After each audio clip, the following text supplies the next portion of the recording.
Few persons know the inside of the Clarendon story, or even that there is an inside not reached by the newspapers. It was a San Francisco sensation in the days before the fire, both because of the panic and menace that kept it company, and because of its close linkage with the governor of the state.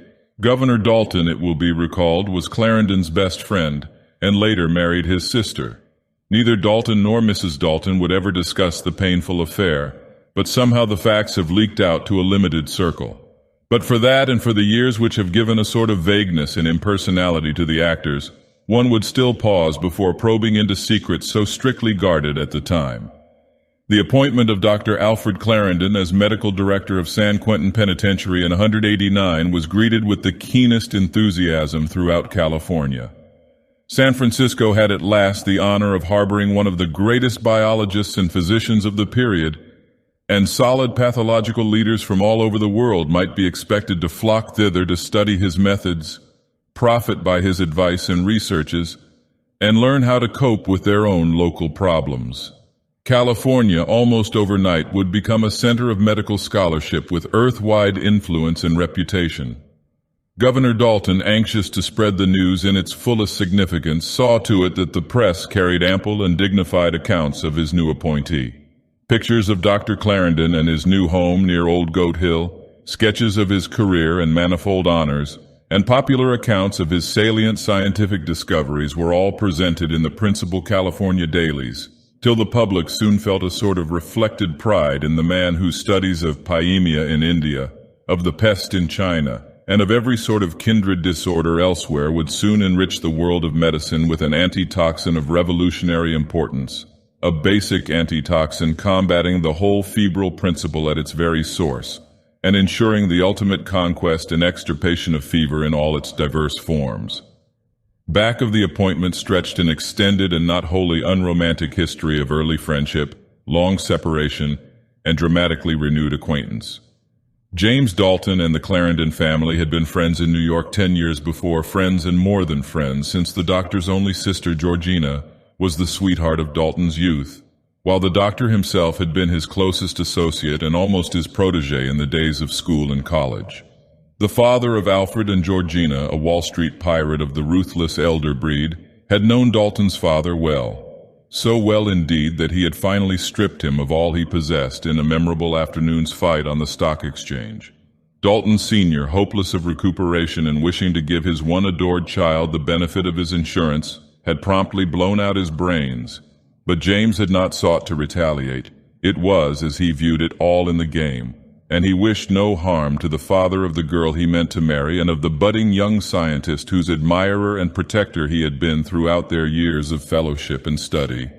Instead, he turned to the law, established himself in a small way, and in due course of time asked old Clarendon for Georgina's hand. Old Clarendon had refused very firmly and loudly, vowing that no pauper and upstart lawyer was fit to be his son-in-law, and a scene of considerable violence had occurred. James, telling the wrinkled freebooter at last what he ought to have been told long before, had left the house in the city in a high temper, and was embarked within a month upon the California life which was to lead him to the governorship through many a fight with ring and politician. His farewells to Alfred and Georgina had been brief, and he had never known the aftermath of that scene in the Clarendon library. Only by a day did he miss the news of old Clarendon's death from apoplexy, and by so missing it changed the course of his whole career.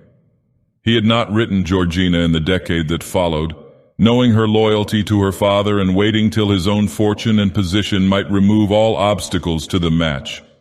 Nor had he sent any word to Alfred, whose calm indifference in the face of affection and hero worship had always savored of conscious destiny and the self-sufficiency of genius.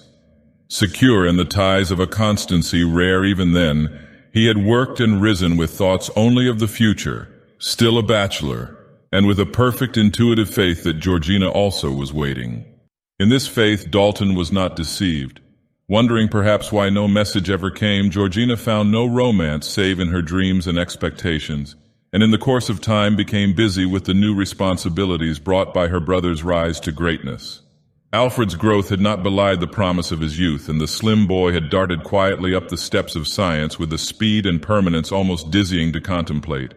Lean and ascetic, with steel-rimmed pince-nez and pointed brown beard, Dr. Alfred Clarendon was an authority at 25 and an international figure at 30. Careless of worldly affairs with the negligence of genius, he depended vastly on the care and management of his sister, and was secretly thankful that her memories of James had kept her from other and more tangible alliances.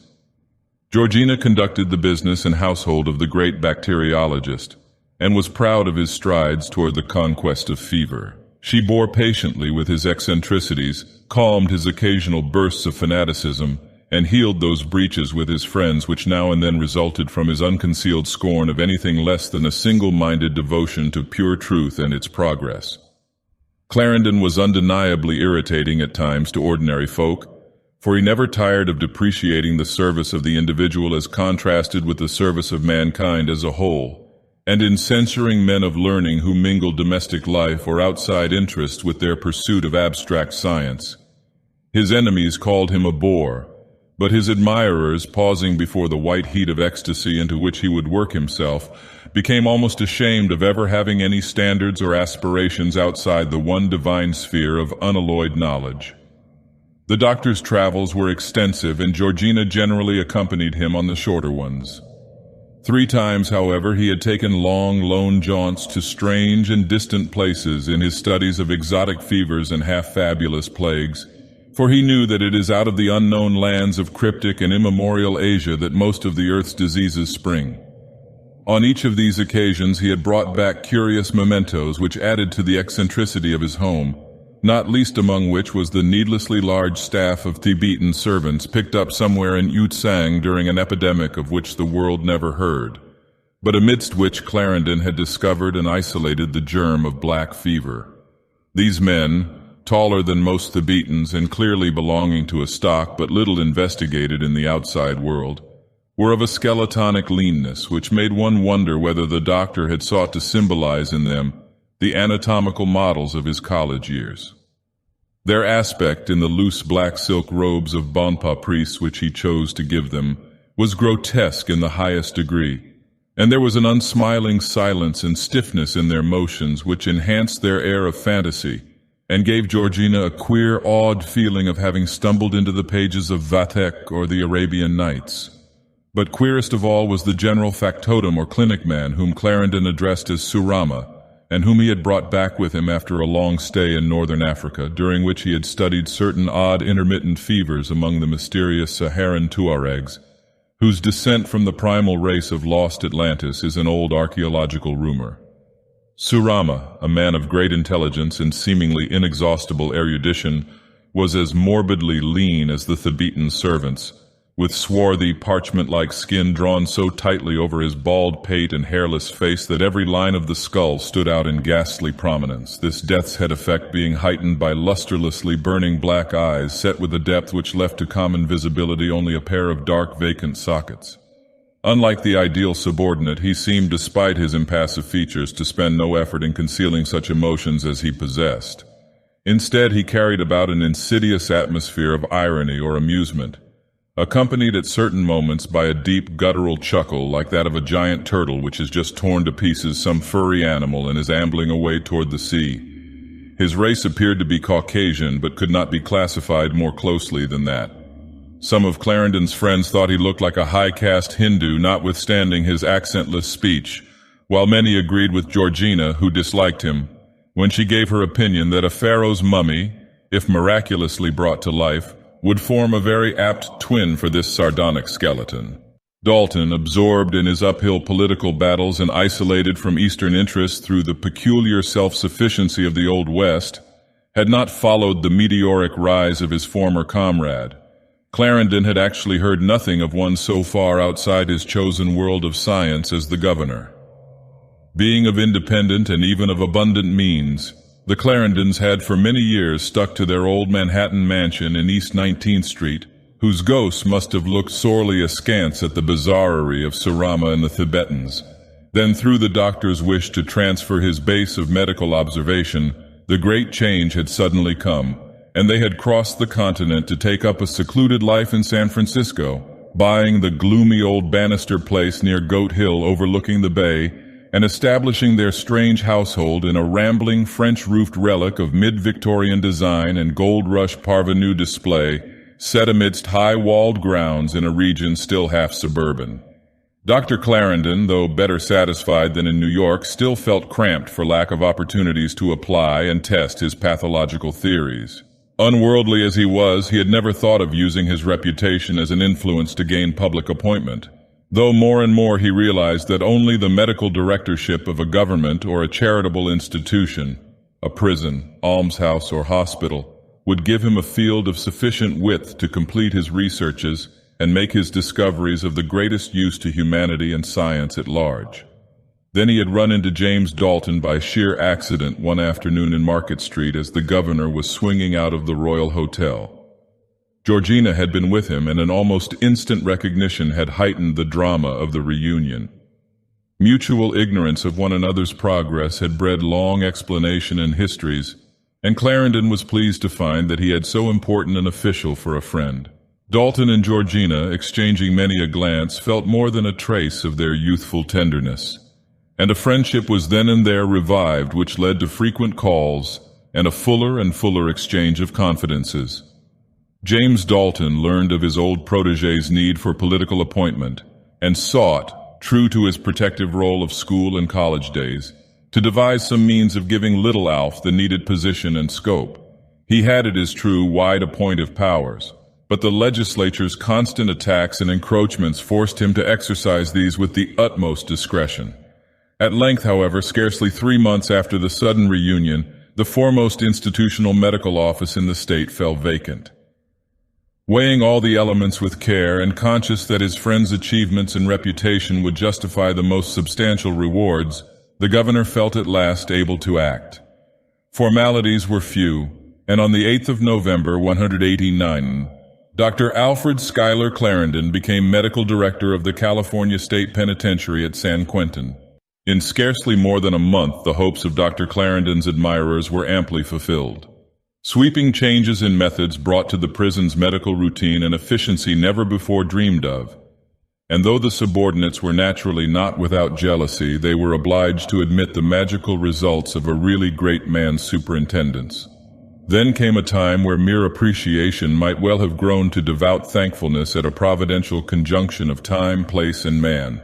For one morning, Dr. Jones came to his new chief with a grave face to announce his discovery of a case which he could not but identify as that self-same black fever whose germ Clarendon had found and classified. Dr. Clarendon showed no surprise but kept on at the writing before him. "I know," he said evenly. "I came across that case yesterday. I'm glad you recognized it. Put the man in a separate ward, though I don't believe this fever is contagious." Dr. Jones, with his own opinion of the malady's contagiousness, was glad of this deference to caution, and hastened to execute the order. Upon his return, Clarendon rose to leave, declaring that he would himself take charge of the case alone. Disappointed in his wish to study the great man's methods and technique, the junior physician watched his chief stride away toward the lone ward where he had placed the patient, more critical of the new regime than at any time since admiration had displaced his first jealous pangs. Reaching the ward, Clarendon entered hastily, glancing at the bed and stepping back to see how far Dr. Jones's obvious curiosity might have led him. Then, finding the corridor still vacant, he shut the door and turned to examine the sufferer. The man was a convict of a peculiarly repulsive type, and seemed to be racked by the keenest throes of agony. His features were frightfully contracted, and his knees drawn sharply up in the mute desperation of the stricken.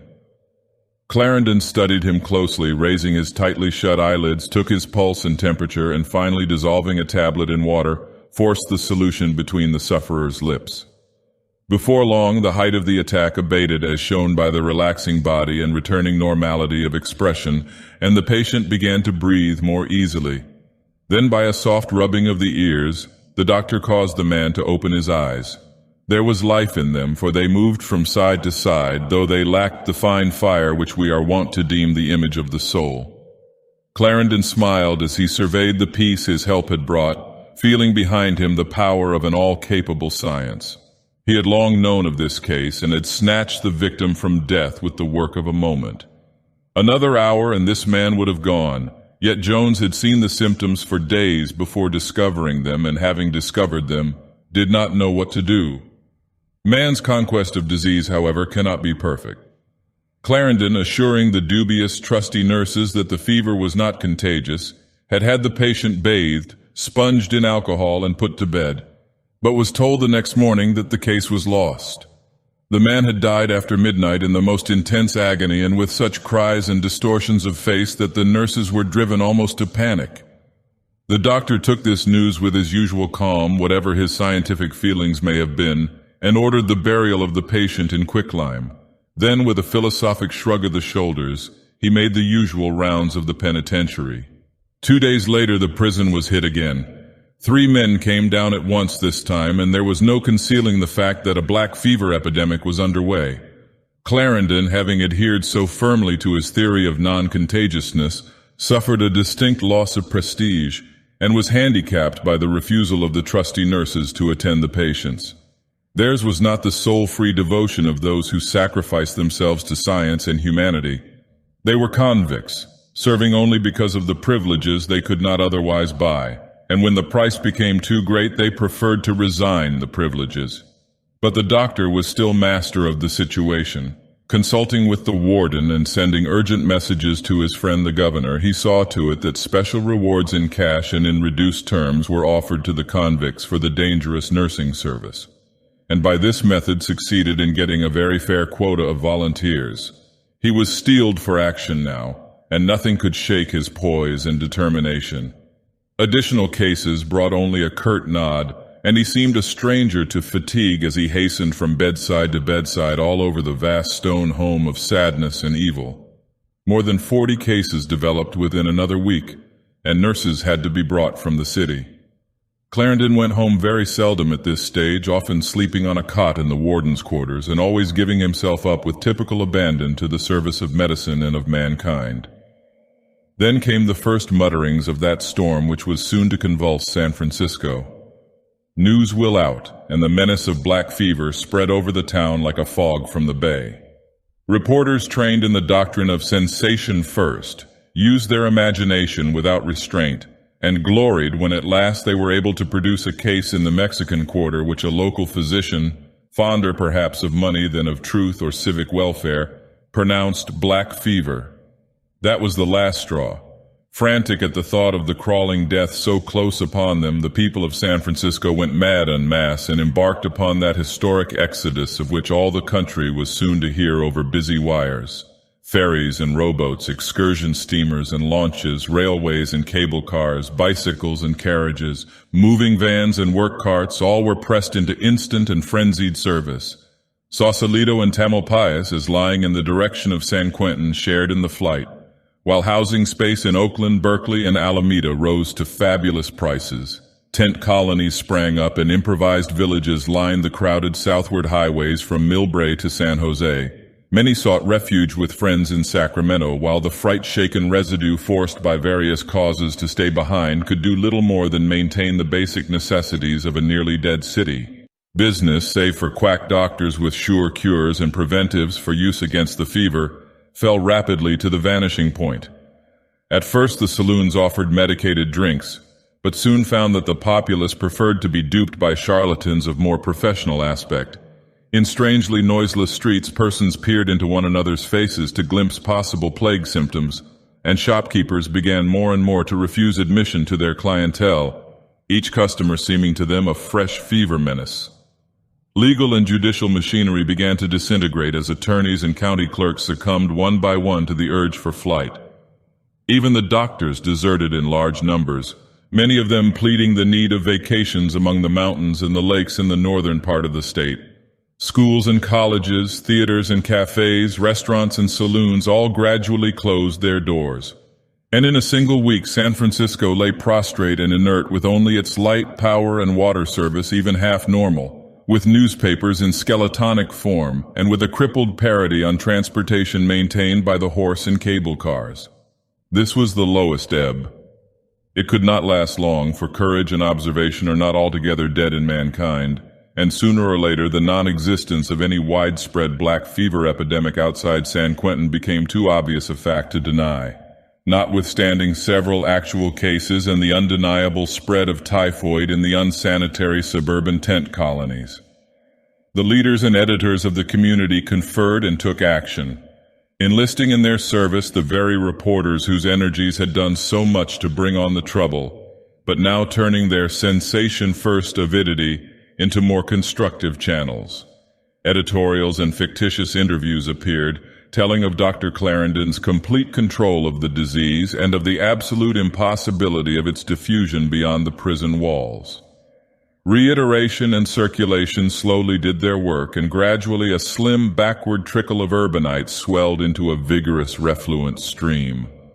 One of the first healthy symptoms was the start of a newspaper controversy of the approved acrimonious kind, attempting to fix blame for the panic wherever the various participants thought it belonged.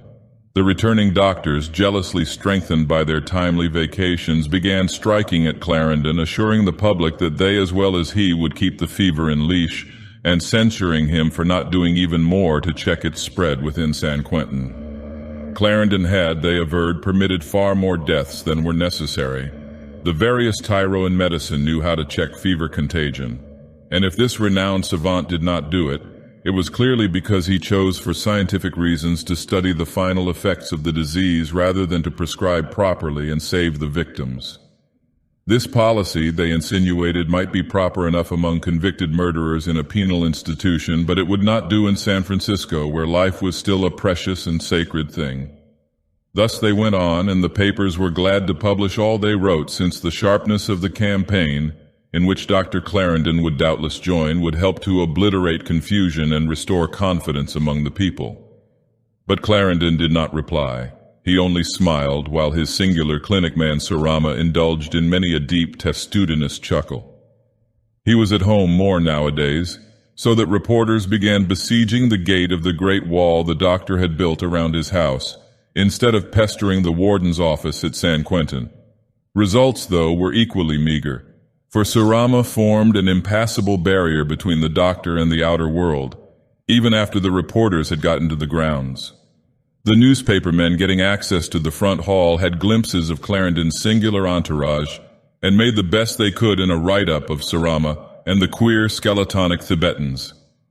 Exaggeration, of course, occurred in every fresh article, and the net effect of the publicity was distinctly adverse to the great physician.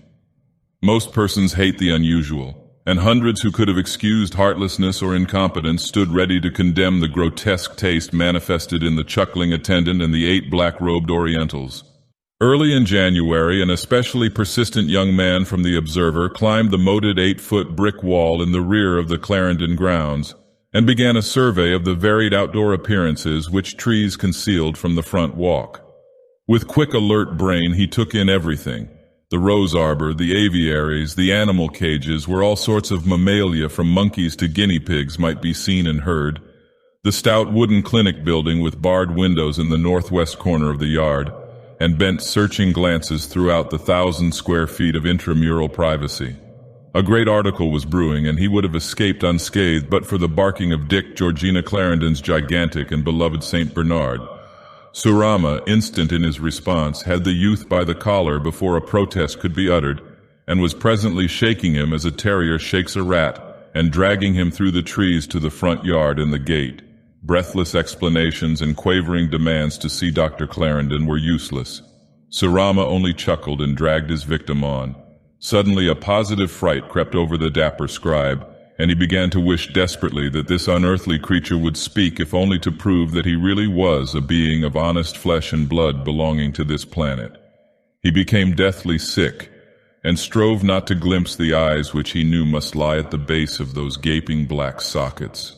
Soon he heard the gate open and felt himself propelled violently through, in another moment waking rudely to the things of earth as he landed wetly and muddily in the ditch which Clarendon had dug around the entire length of the wall.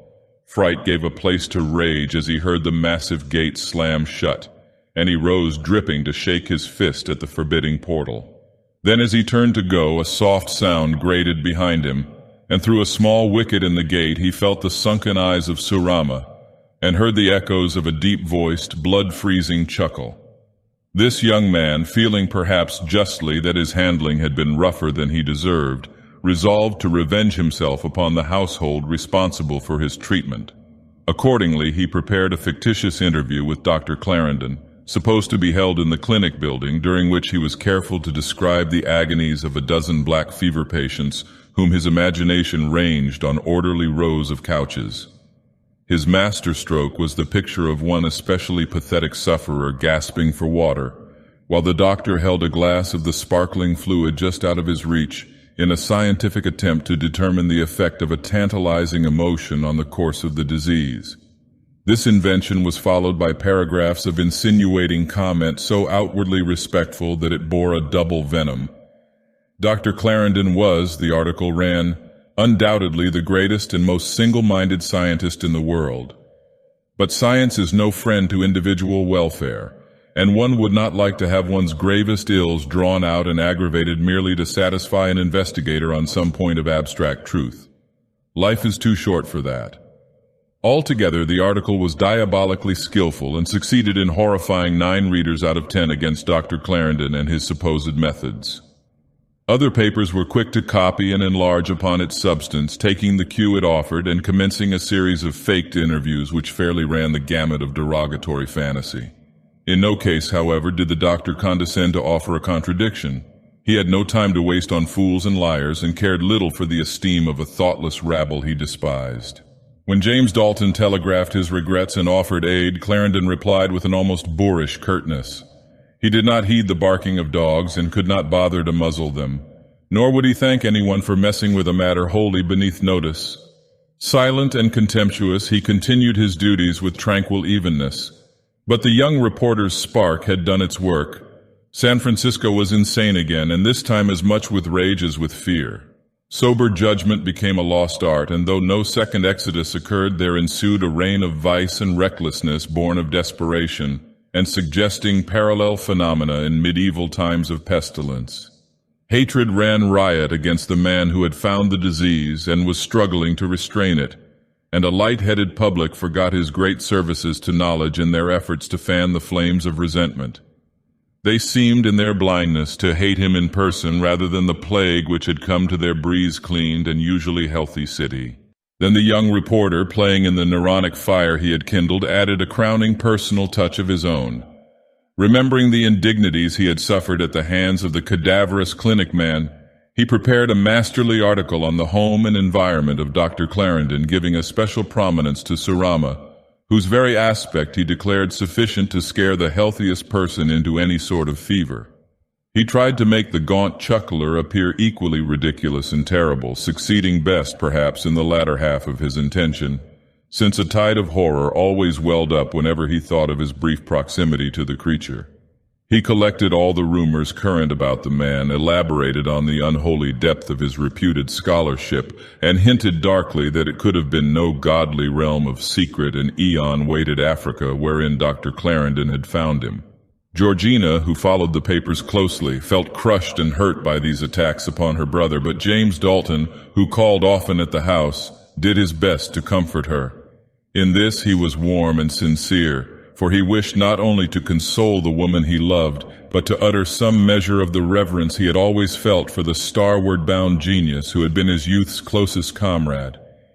He told Georgina how greatness can never be exempted from the shafts of envy, and cited the long, sad list of splendid brains crushed beneath vulgar heels. The attacks, he pointed out, formed the truest of all proofs of Alfred's solid eminence. But they hurt just the same, she rejoined, and all the more because I know that Al really suffers from them, no matter how indifferent he tries to be.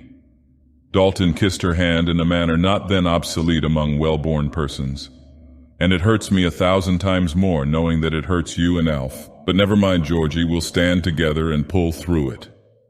Thus it came about that Georgina came more and more to rely on the strength of the steel-firm, square-jawed governor who had been her youthful swain, and more to confide in him the things she feared.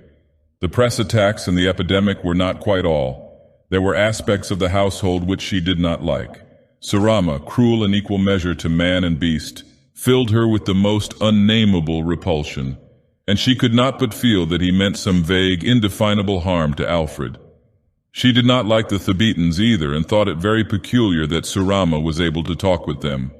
Alfred would not tell her who or what Surama was, but had once explained rather haltingly that he was a much older man than would be commonly thought credible, and that he had mastered secrets and been through experiences calculated to make him a colleague of phenomenal value for any scientist seeking nature's hidden mysteries. Urged by her uneasiness, Dalton became a still more frequent visitor at the Clarendon home, though he saw that his presence was deeply resented by Surama. The bony clinic man formed the habit of glaring peculiarly from those spectral sockets when admitting him, and would often, after closing the gate when he left, chuckle monotonously in a manner that made his flesh creep. Meanwhile, Dr. Clarendon seemed oblivious of everything save his work at San Quentin, whither he went each day in his launch, alone save for Surama, who managed the wheel while the doctor read or collated his notes. Dalton welcomed these regular absences, for they gave him constant opportunities to renew his suit for Georgina's hand. When he would overstay and meet Alfred, however, the latter's greeting was always friendly despite his habitual reserve.